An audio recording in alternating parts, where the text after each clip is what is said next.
Nagpapasalamat ang pamilya ni Master Showman Herman Moreno sa lahat ng mga nagmamahal sa kanya. Kagabi tuloy-tuloy ang pagdating ng mga malalapit na kaibigan at tagahanga. Ang Merita Balita, hatid ni Von Aquino.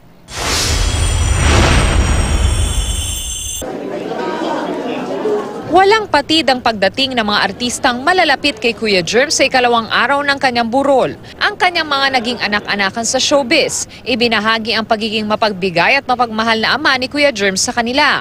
Napaka-supportive niya sa amin.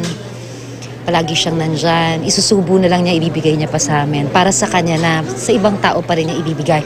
Tumayo siyang parang second father ko for a very long time, from the 80s.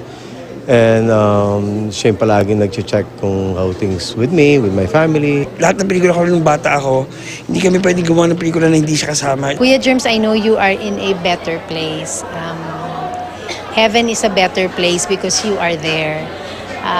There is no more pain there, only joy.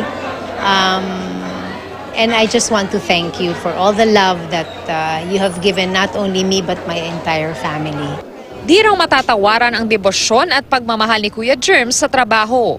Ano po yung pinaka-mamimiss niyo po sa kanya? Ano po ba yung tumatak sa kanya na encounter? Yung ngiti niya at saka yung pagkindat niyang gano'n na dalawang kilay na sabay na ayos na yun. Nakakaintindihan na kami noon.